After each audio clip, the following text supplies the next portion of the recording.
What is up, guys? It is the Bluebloods here, and we are kicking off our conference previews, man. We are starting at the AAC, man. This is a conference that okay, so I would argue that it's a Power Six conference, Power Five conference, however you want to put it. Brandon, on the other hand, is kind of a hater. I'm not gonna I'm not lie. going to lie to you guys. I want to keep it real with you guys. He's a little bit of the hater on the AAC, but we wanted to kick it off with this one, man. This is one of the most competitive Group of Five conferences. It's a Group of Five conference that has really dominated the New Year's Six bowls and dominated the opportunity to get to the college football playoff outside of these Power Five schools that always dominate everything in college football. So, guys, the way this is going to work, please comment if you have any opinions, any questions throughout the episode, man. We'll be addressing live comments. We're aiming for about an hour tonight. So we'll be rocking. We're live on YouTube, Twitter, Facebook. So wherever you are, man, like the stream. If you're on YouTube, man, go ahead and subscribe and like the video on tonight. I mean, we got a long list of them, but first, we're going to kick it off by debating whether this could be the year the AAC breaks through, makes a run at the playoffs, and it's because of some scheduling. It's because of last year with Cincinnati making some noise. Then we're going to go in and break down our sleepers in the conference. Who are you guys overlooking? Who are we overlooking? We're going to go into some of the teams that can make a big splash this year in the AAC. Then we're going to break down some players to watch. Who are the top players in the conference that you guys need to pay attention to as we get into the season? Then we're going to break down the top games to watch. Which games are the top non-conference games for the conference, and which games in conference are really going to determine who takes home the crown and who can compete with Cincinnati to take that 2020 championship away from them. And then at the end of the show, we are giving our official predictions for the AAC. Who do we both think is going to win the AAC championship? We're going to break down our list 1 through 11, man. And so let's get right into it. And Brandon, this is the first topic right here. This is going to be a big one. I think a lot of people are kind of interested in this. And that is, even before the playoffs expand, Brandon, is this the year of all years? Can the AAC have a team make a realistic run to the college football playoff? Zach, I wish I could say yes, because while you have deemed me a hater, I don't think that I am. I think I'm more of a realist, and that's what I'm going to do right now. I'm going to tell you guys kind of how it is, and I think that if we were going to see an AAC team make the playoffs, we probably would have seen it by now. We probably would have seen UCF make it a couple seasons ago in probably 2018, maybe 2019, either 2017 or 2018, either one of those seasons. But I don't realistically see it. I think that we're going to see the 4-team playoff as long as that lives on, Zach, before we get this 12-team playoff, potentially the 12-team playoff.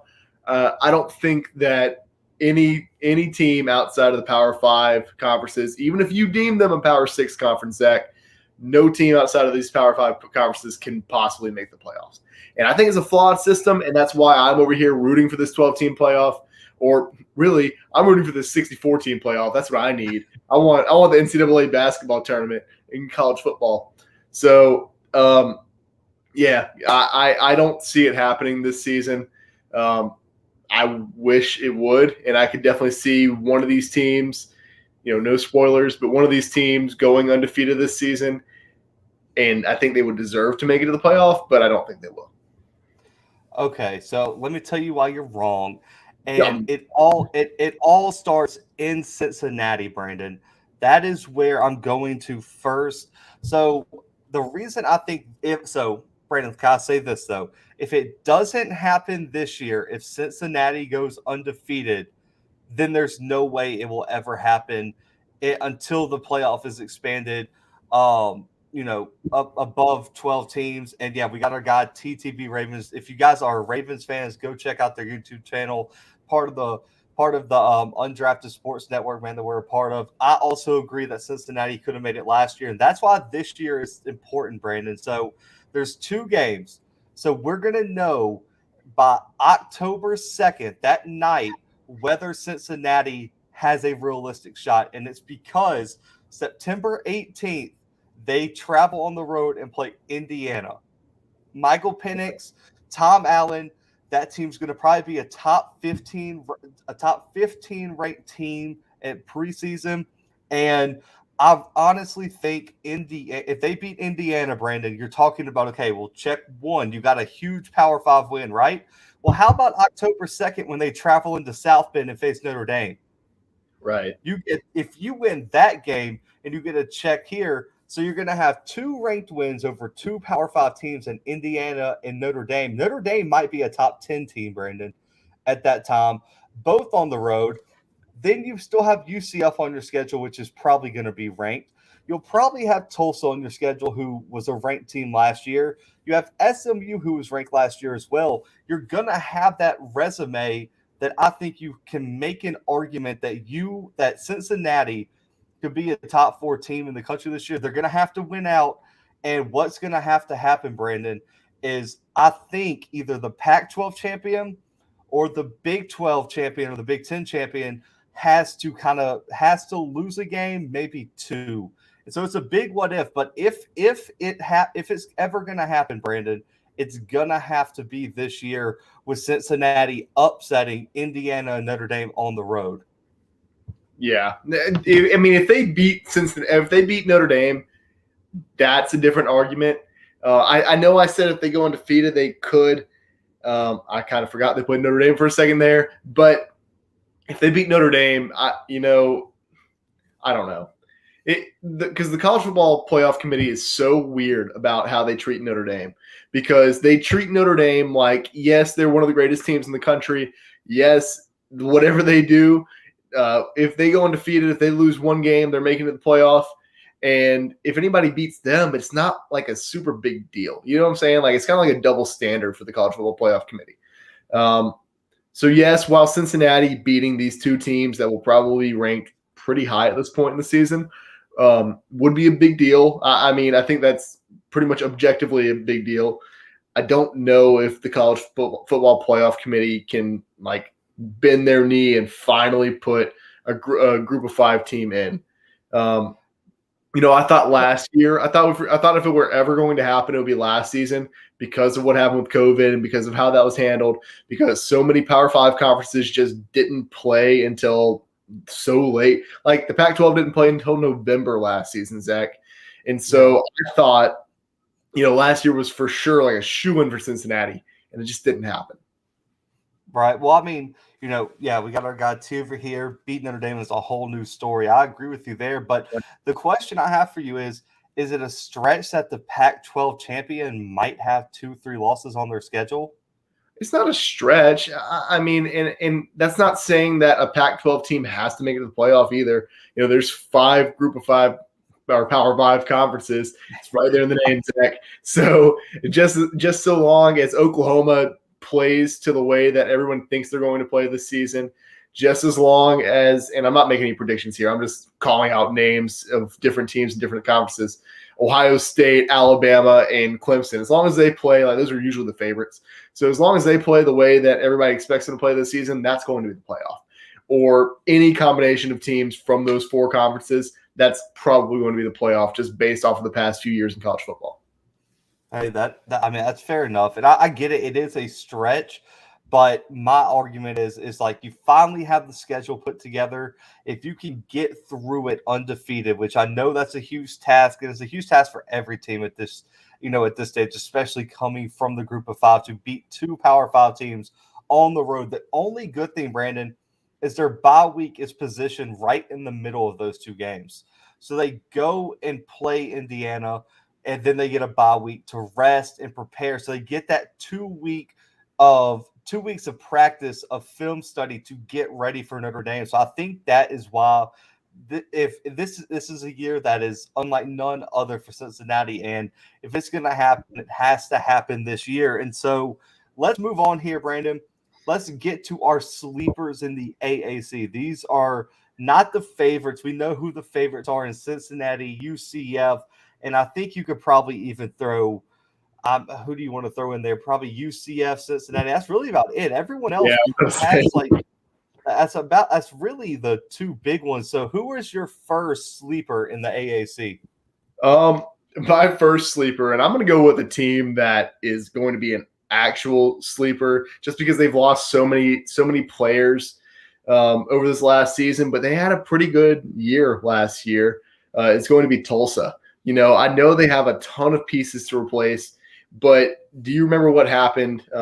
What happened last season when they played teams like Oklahoma State? When they played like these, who do they? Oh shoot! I think in like it was Oklahoma State in like the first week, right? Yeah, that was right.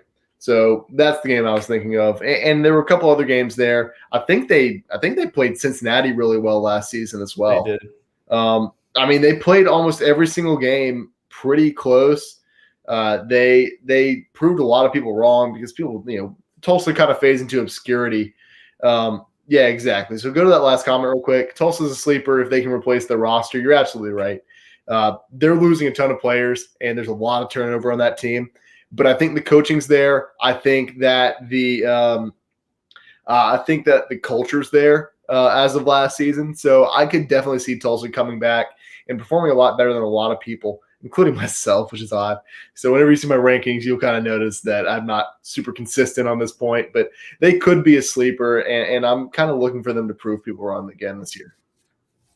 Yeah, I mean, it's not a bad pick because like Tulsa is like if you look up sleeper like in the dictionary, it should always just be a picture of like this Tulsa team where they're tough defensively. So they have questions surrounding their quarterback situation right now, their wide receiving unit. I don't know what they could do because they do have a tough non-conference schedule, Brandon. They get Oklahoma State again, and they get Ohio State. That's a real bad draw there, week 3 to have to go to Columbus. And they get Cincinnati late in the season. They get SMU the last week where that SMU team could kind of gel. And so for me, that's the only reason I didn't pick Tulsa. I did pick a team, though, that I think you're going to like, and you might have also picked them as like your second one, and that's Tulane for me. Now, the only reason I didn't pick Tulane was their secondary, Brandon. Their secondary is atrocious. Let's just be completely honest. And when you have to face, this Memphis passing attack, you have to face SMU. You also have Oklahoma and Ole Miss on the schedule. You have to face Desmond Ridder and Dylan Gabriel. I don't like your chances there. They probably have the best linebacking unit in the entire AAC, Brandon. Nick Anderson and Dorian Williams are two of the best linebackers in the country. Both of them All-American picks. Michael Pratt at quarterback, I think, should take a pretty big step forward. And the reason I'm picking them, Brandon, is they have that front seven that can shut down your running game. And they have the number 1 rushing attack in the AAC, and they should have it again next year. And they were so efficient running the ball, Brandon. And so if you can keep the ball away from the offense where you can keep your weakness, which is that secondary, on the sideline as much as possible, you could probably sneak out a few of these games. And so the only reason that I have them as a sleeper and not a favorite is because, man, I don't know what they're going to do at the boundary corner or even the second corner or the safety. I mean, that entire secondary, Brandon, I think needs a whole revamp. And so with all the athletes coming out of Louisiana, it's kind of shocking that they're that bad in the secondary. That's a fact, but you also have to take into consideration that a lot of the athletes in Louisiana are going to LSU, or they're going to UL, or they're probably even going to like McNeese State over Tulane. So I don't know, man. I think Tulane's going to have a great season, and they were on my list for sleepers. I just don't know. I mean, what they made a pretty big splash. I think it was 2 seasons ago when they played Auburn really close. They almost upset them. And that was just because of their quarterback at the time, I think, the LSU transfer. But, yeah, I mean, they're one of my sleepers as well. They have to do something about that defensive backfield. But other than that, I don't know. I think my main point here during this segment anyway is just to say that I don't think that the AAC is really an achievable goal to win for any team other than like the top 4 teams. You know what I'm saying? I feel that. Yeah. So like I got you there. There's a ton of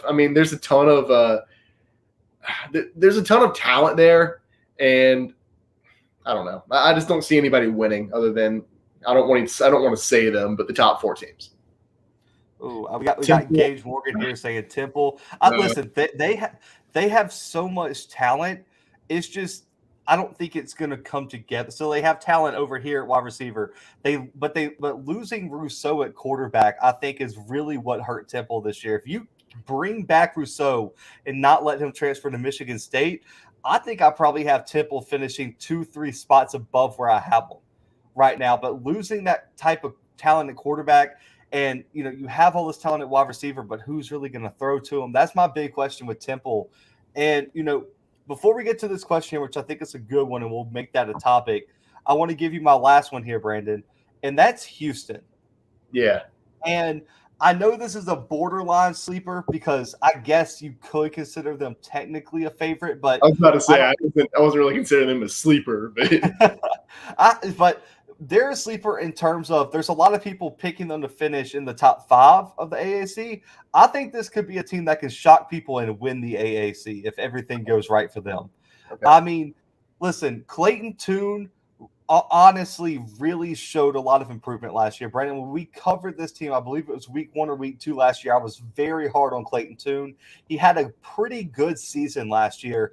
And I think right now, Brandon, with Memphis losing their quarterback and everything, I think he's probably a top 3 quarterback in the conference right now. Yeah. Right there behind Ritter and Gabriel.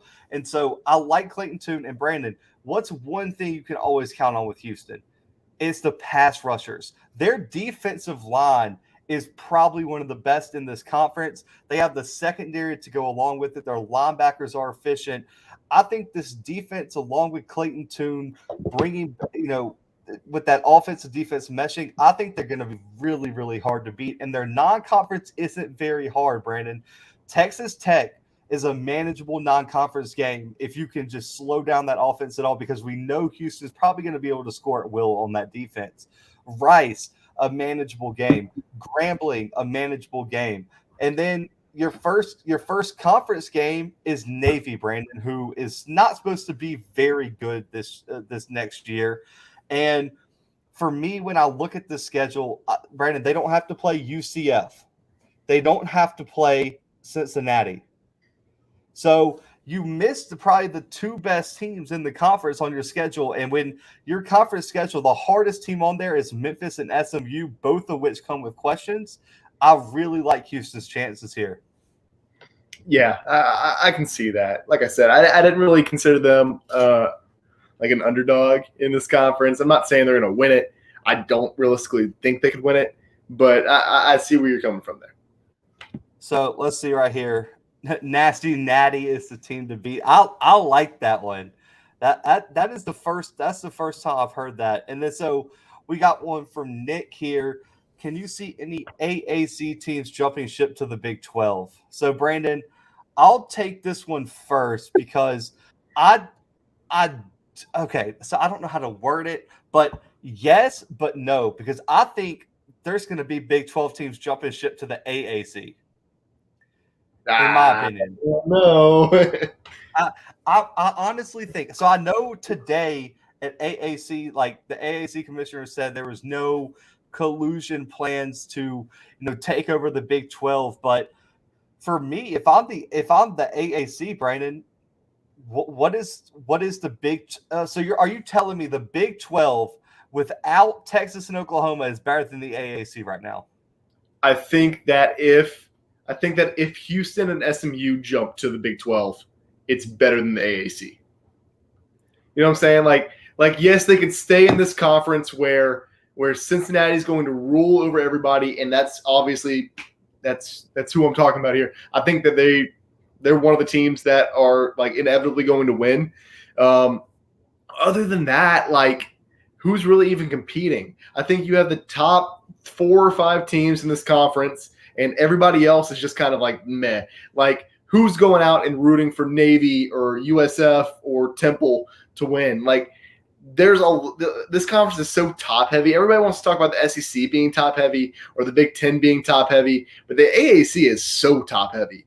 And so I think that if 2 of these contenders jumped over to the Big 12, that's more of a destination than the AAC is. See, I don't know. I think the AAC is right now better than the Big 12 without Texas and Oklahoma. Maybe. So right now, Brandon, without Texas and Oklahoma, who are the top 5 teams in the Big 12? In the Big 12, it's probably Iowa State. Yeah, Iowa State for right now. Baylor probably is up there. TCU's probably somewhere around there. Oklahoma State for sure. And who else? I mean, name anybody. Maybe Kansas State. Okay, and so let's take those 5 teams, and let's say we have like a basketball cross-division game, and then you get them matched up with Cincinnati, Memphis, UCF, Houston, and SMU. Are you? How confident are you the Big 12 wins that matchup? But what I'm saying, so that's not even like a. But the AAC has better top teams, so you have to take into consideration that you cannot. Okay, you can't take out Texas and Oklahoma because they're there for 4 more seasons. Oh my so you can't take them out right now. And if you are going to take them out, then go ahead and take out SMU and Houston, who it's almost inevitable that they're going to the Big 12. Like, come on. I just don't see it, man. I don't. We've talked about this on the show, so we'll see. Crazy Criminal said that he believes Tulsa will have some players suspended because of the brawl against Mississippi State. That is probably true. There's probably a bunch of those. So that was a really ridiculous brawl. Texas Senate Committee Chairman was selling Houston hard to the Big 12. Listen, I agree that it would be a good pickup for the Big 12. But right now, I think the AAC is more focused on making themselves Power 5 rather than helping out the Big 12. I mean, because without Texas and Oklahoma, I just don't think it's there. But I don't think I want to be a fan of college football anymore if we see USF in a Power 5 conference. I just don't think I'd want to watch that. I think that's a sport I can live without if I have to watch USF on College game day.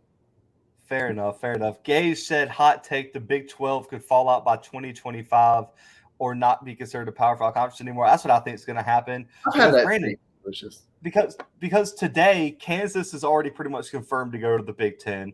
Iowa State's pretty much confirmed to go to the Big 10. Okay, so I know this is kind of off topic, but I have a hard time believing any of these things when we're also getting reports that Clemson and Florida State say they're going to the SEC. Well, that's when you don't listen to people who don't have verified Twitters. To me, it seems like there's a lot of rumors being put out there. So, like, if you and I, for instance, we tweeted out something today, like, let's just do it. Let's go ahead and say, what kind of rumor do you want to make up? This could be fun. The Big 12 and Pac-12 are merging. Like, it's confirmed. We have a good source. That's all we have to say, and then people are like, "Oh, it's probably going to happen like tomorrow." Oh man, I get what you mean. Yes, we got they are all from sources here. Lawrence said, "I'm a Navy vet, man, and I'm pulling for Navy." It might, yeah, man. Thank you, but man, it might be a tough year for Navy. I'm not gonna lie. That defense could be there, but that offense is going to be atrocious. So, Brandon, let's get to our next topic real quick, which is players to watch. So I'll let you kick this one off, man. Who is one of the players that you're just looking at as, man, this is a player you're going to have to tune in on Saturdays to see play? Do you want the obvious ones, or do you want like a sleeper? I can give you the obvious ones. Okay, give us like an obvious one or two, and then like a sleeper. I'll do you one better. I'll give you one very obvious one that I'm excited to see, and I'll give you kind of more of a sleeper. I'll mention some of my other honorable mentions real quick, because here are the very obvious ones. Like, we're talking about Desmond Ridder. Of course you want to tune in to watch Desmond Ridder. Maybe you want to tune in to watch Ahmad Gardner. Of course you do. Cincinnati's incredible, but let's leave Cincinnati aside for now. And I'll give you one of my more obvious ones here, and that's Dylan Gabriel. I'm not a UCF fan. I hate what USCF did against LSU in 2018. That team's a bunch of dirtbags is what they are. But I can respect the game, and anybody who's watched this podcast knows I'm really high on UCF every season for no reason. So I'm going to go with Dylan Gabriel. I think that he comes out and has just an incredible year.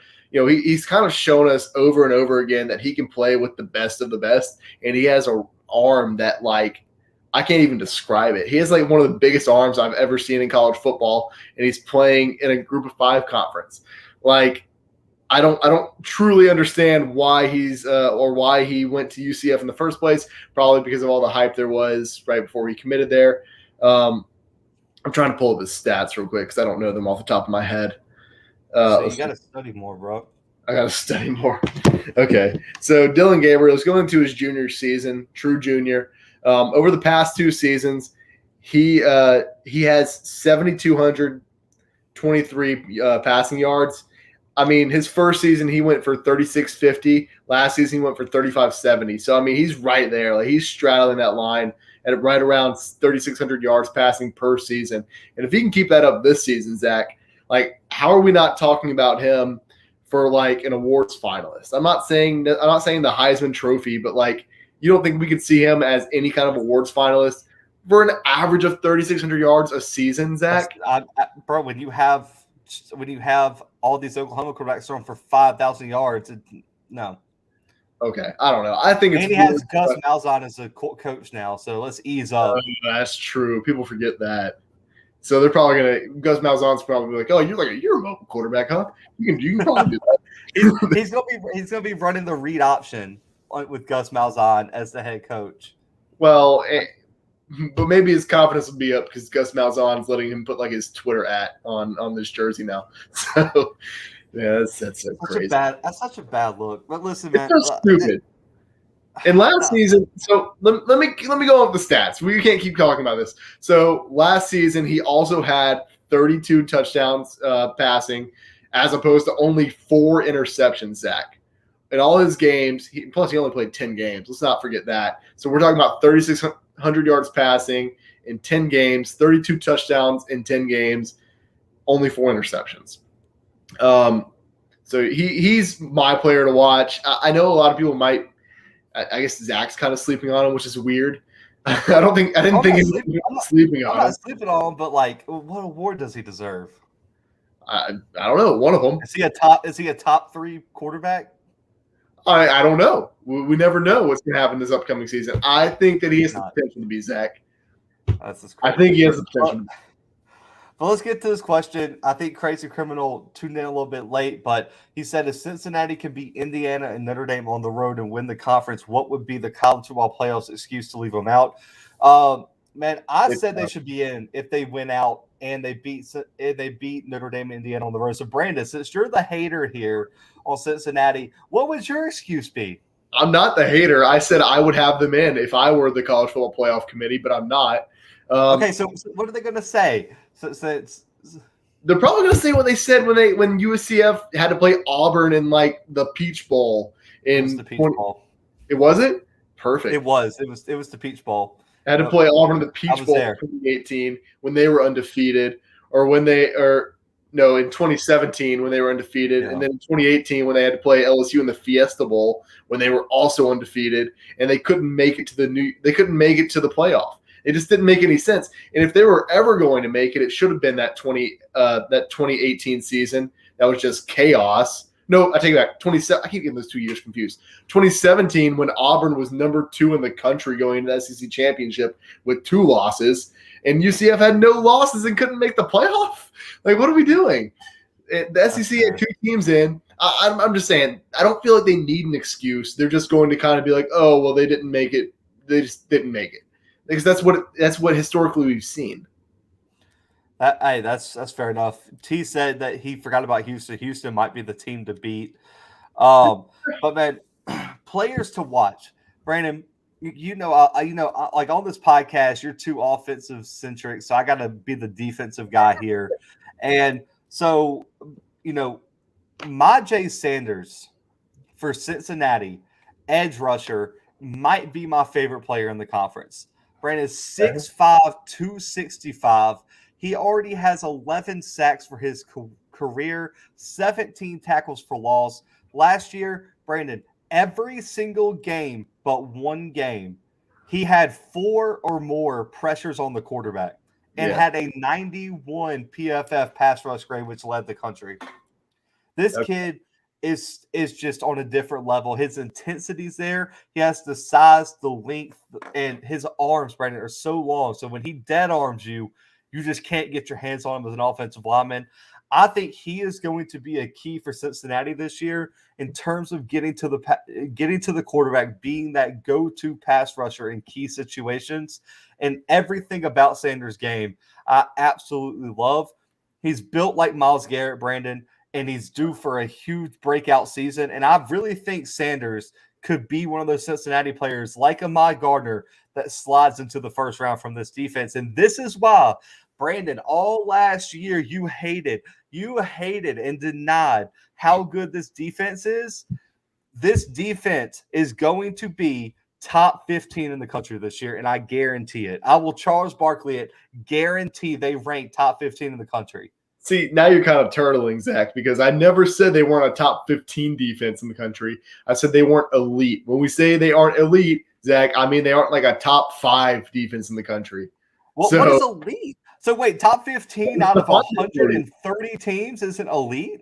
I just defined it for you, Zach. That's top 10%. You think the 10% in college football is elite? Oh, my God.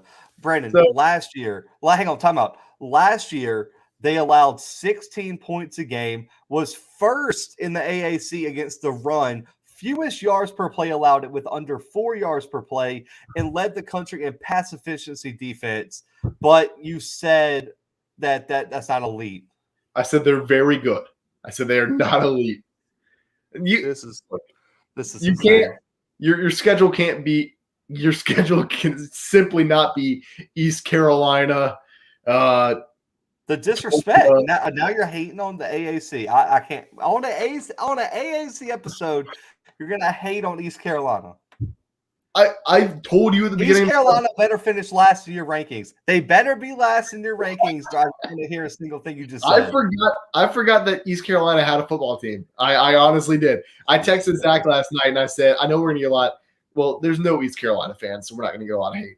But I texted Zach last night and I said, dude, did you know that East Carolina is still in the AAC? He said, yeah. You didn't know that?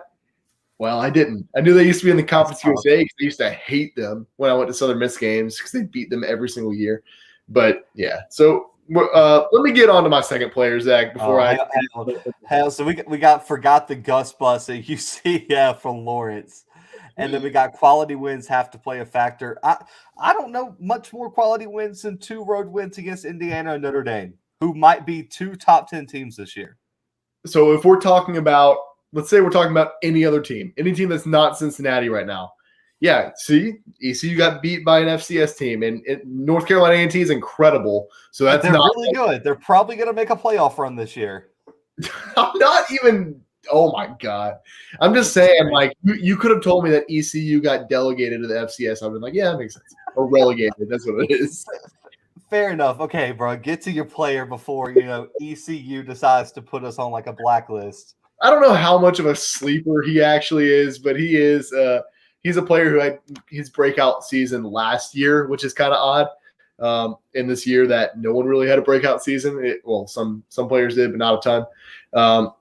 But I'm talking about Calvin Austin out of Memphis. So this guy is an absolute stud, Zach.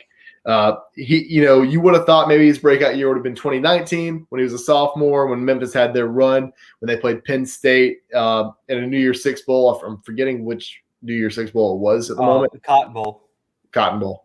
But it wasn't that season. That season, he only had 315 receiving yards, only 17 receptions.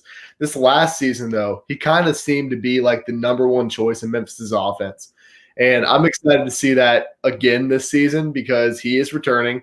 Last season, he played 11 games, 63 receptions, 1,053 yards receiving, Zach. And that's incredible. Like for any receiver in the FBS, honestly, and that's incredible. But he did it at Memphis. 11 touchdowns last season as well.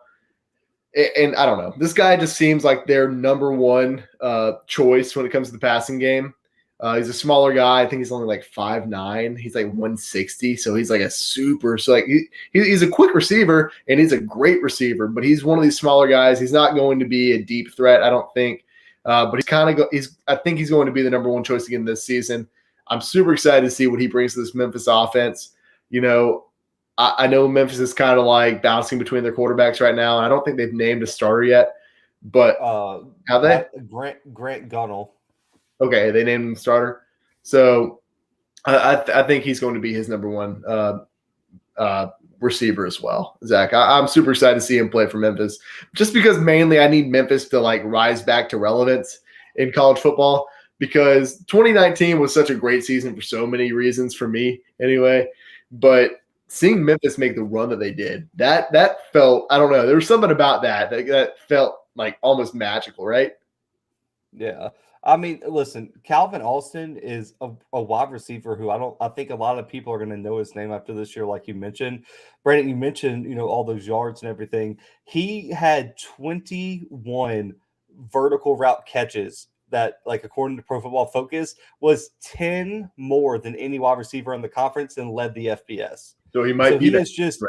Who knows? He is just a deep threat that can vertically stretch a defense, and I am absolutely excited to see him. And that is why I love Grant Gunnell at quarterback, and I'll get into him a little bit later. But my player, Brandon, is another wide receiver, Reggie Robertson Jr.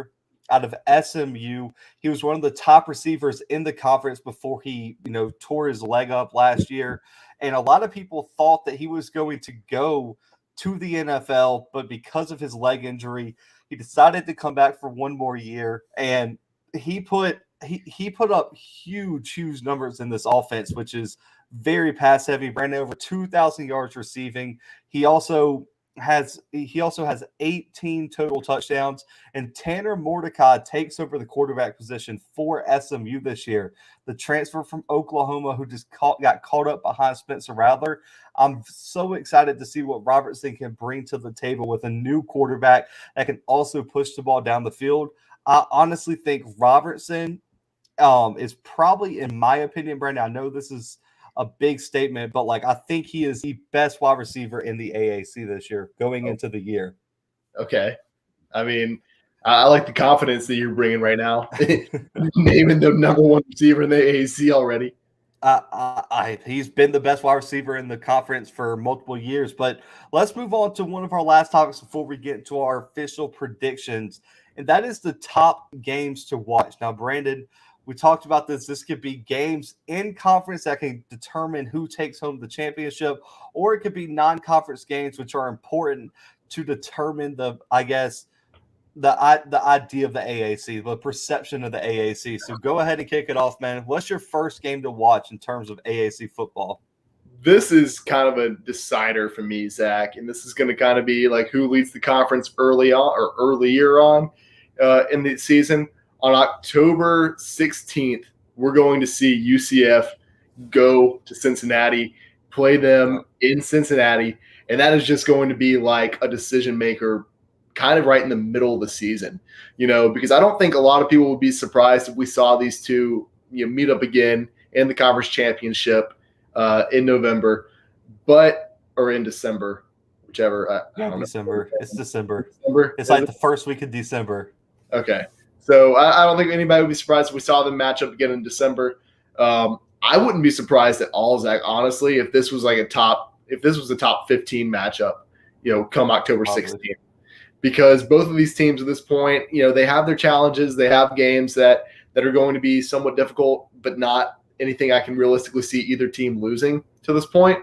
So, yeah, man, this is going to be like one of those, who is the top dog in the conference leading up, and will the loser, will this throw them on a trajectory to maybe lose another tough game later on in the season? Will this maybe throw them off, if they were both heading for the championship?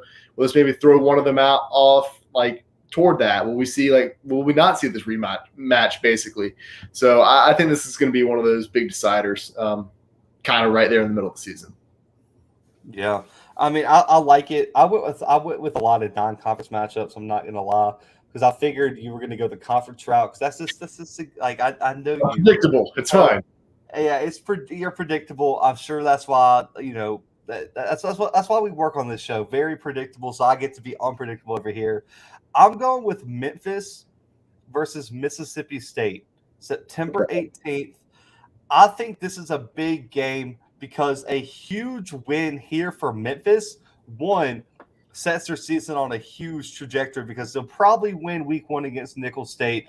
They probably have a win week 2 against Arkansas State. So win here sets them up for 3-0. And then Brandon, they get UTSA, probably isn't going to compete with Memphis. They get Temple, who's on the downside. And then they also have Navy before they get into like their big part of the schedule. So this could set Memphis up to break into that top 25 early. Mississippi State, Will Rogers is coming back as the quarterback for the Bulldogs, so I understand he's got a lot of potential. But, Brandon, there's a lot of questions surrounding Mike Leach's program right now in Starkville. So I think this is a winnable game for Memphis and one that I think would just set – you mentioned momentum in the season. If Memphis wins this game, we're talking about Memphis arguably being one of the favorites in the AAC moving forward because they are going to have so much positive momentum from this. And on the flip side, there's another non-conference matchup that I am absolutely cannot wait to see, and that's SMU versus TCU. Okay. Now, this is a big Texas matchup. Yeah, and so this is a huge matchup, one, because the Big 12 versus AAC is a big conversation now. Wait, we had it on this live stream. Is the AAC better than the Big 12? And where do they sit? This is going to be a huge test for one, SMU's offense and this new the new quarterback they're bringing in, everything like that, against the Gary Patterson defense that is always tough, always ready, and they're going to give everyone a run for their money. So I'm excited to see how that works out. And a win here for SMU would be huge for the schedule, Brandon. They probably have 3 guaranteed wins early, and then after this TCU game, they get South Florida, Navy, and Tulane. Right. All back-to-back winnable games there. So, I mean, we could be looking at SMU having that early undefeated run, which they had in the 2019 season. So, I think these 2 non-conference games are the ones I'm starting off with. And then, Brandon, we could probably go ahead and talk about them. Let's be honest. It's the Cincinnati Notre Dame game and the Cincinnati Indiana game. Those 2 games are legacy games for the AAC. If you win those, the entire perception of the AAC changes. If you get blown out, Cincinnati, listen to me. If you get blown out in those games, everyone needs to leave for the Big 12 immediately because there's no chance. Brandon, we had this conversation. I believe it was 2019. Cincinnati beat UCLA early in Cincinnati, 24-14. Then they go to Ohio State and get blown out 42-0.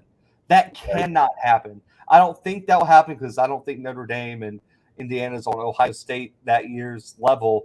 But not just be competitive. Cincinnati, you have to win. And so these are huge, huge games for the AAC. Right. I think so. And I'm going to mention one more real quick, Zach. And there we go. It's Boise State and UCF. I had that one actually on my list. So that is week 1, I believe. And so I know I just mentioned there's not a game that UCF could lose up to the Cincinnati matchup. This would be the only game I could realistically see them losing up to that point. But I think UCF, hopefully with Gus Malzahn, because I'm forgetting about him again, hopefully they can pull this game out. Who knows? Honestly, I think that Gus is going to be he's going to sell out to win his opening matchup against whoever they were going to play. So it just happened to be Boise State, and that's going to be a fun game to watch. Let's be honest. There's also a little bit of intrigue here because, how great would it be to beat the guy who took your job's old team? It would be great. It's like you find – so it's like your girl breaks up with you, and then she starts dating a new guy, and then the new guy left her. You still want to beat the new guy out. You want to have a hotter girlfriend than him, right? Is that how that works? That's fair enough, man. But also, these are honorable mentions. So these aren't, I guess, on the national stage these games would be, but these are important for the middle of the road AAC teams. One of them is UAB Tulane, September 25th. UAB is a top-notch CUSA team. Tulane is kind of projected that middle of the pack in the AAC. If Tulane goes in there and gets blown out by UAB, Brandon, like, we had this argument earlier, the depth of the AAC is in question. If they go and get blown out by UAB, it's not a great look. Yeah, I think you're right. You have to win games like that. And I'm also looking at Temple has 2 of these, Brandon. You get Rutgers week 1 and Boston College week 3. Right. You cannot get blown out if you're Temple, and especially by Rutgers and the history that they have surrounding that program. You have to be competitive at minimum. Like, yes, no one expects Temple to go out there and blow anybody out, but you have to at least win. And so I wanted to mention those 2 games as honorable mentions because, yes, you're probably not, a lot of you guys tuning in right now probably aren't tuned in to watch those games, but those are important because when you look back and you're analyzing Cincinnati's strength of schedule, those games are going to matter. Because if they win those games, that record's going to look much better than with a loss to Rutgers or UAB on the record. So, that's kind of my, I wanted to leave it off there. But, guys, it's official prediction time. So let me bring these up here, and let y'all see our predictions. There we go. Man, so comment below y'all's thoughts as y'all are checking out our predictions. I will start with mine, in which I have Cincinnati. We both have Cincinnati winning the AAC this year.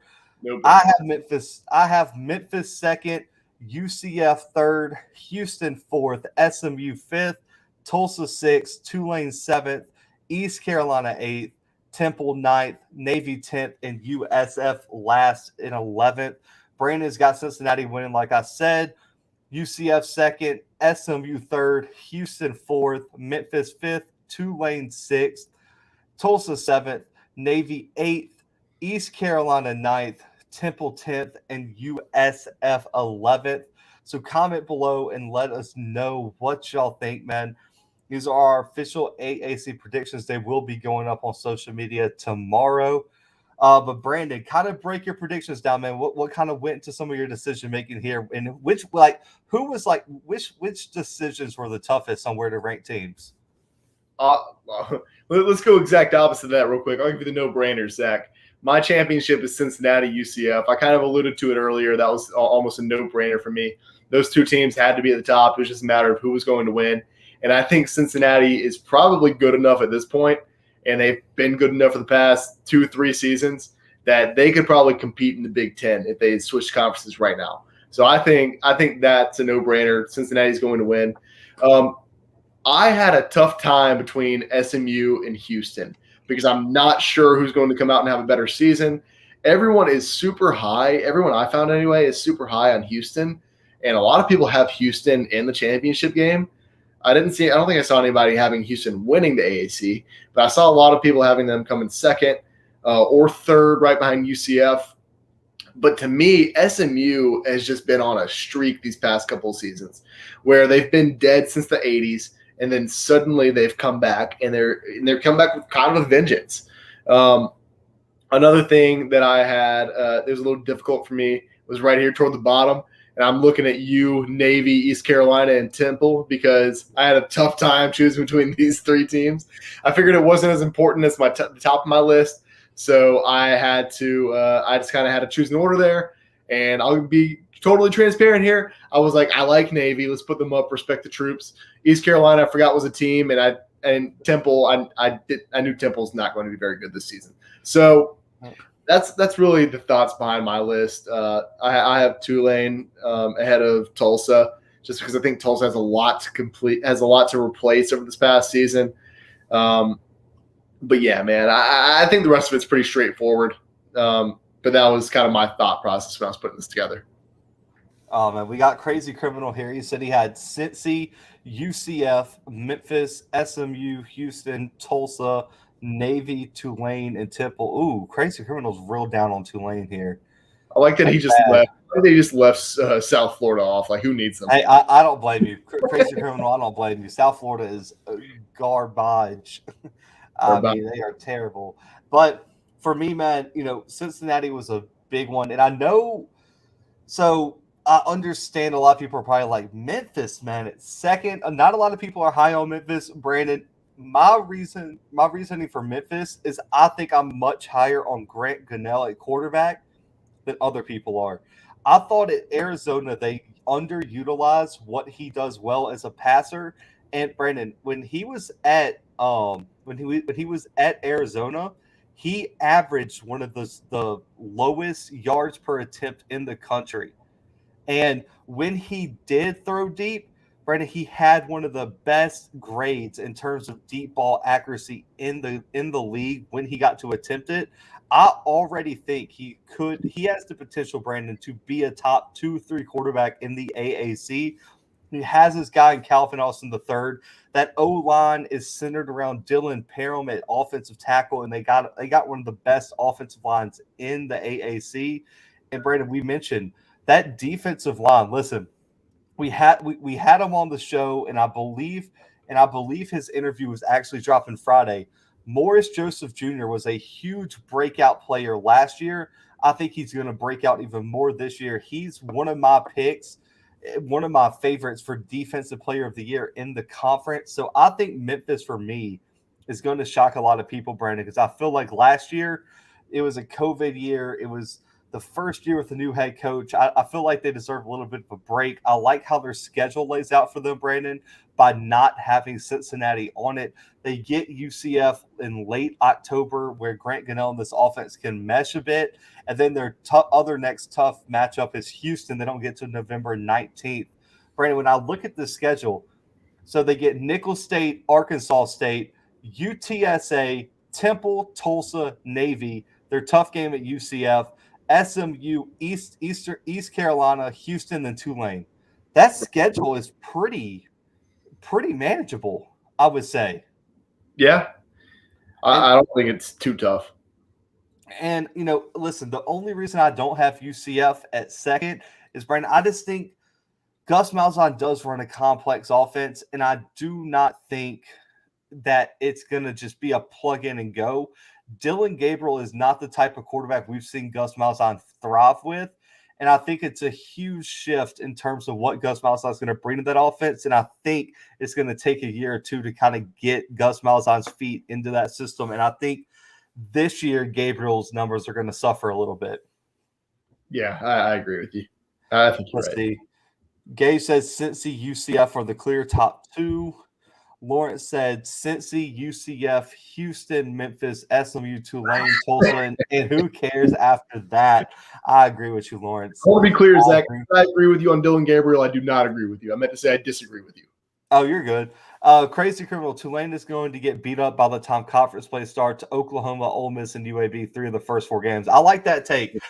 If they don't stay healthy through that run, Brandon, they could be real bad. But, guys, this is our official predictions. You can find them on our Instagram and Twitter tomorrow. That is at the _ Bluebloods on Instagram, at the _ Bluebloods on Twitter. We're still working to get that _ Bluebloods handle from Twitter. They still got the Calculus account up and bumping.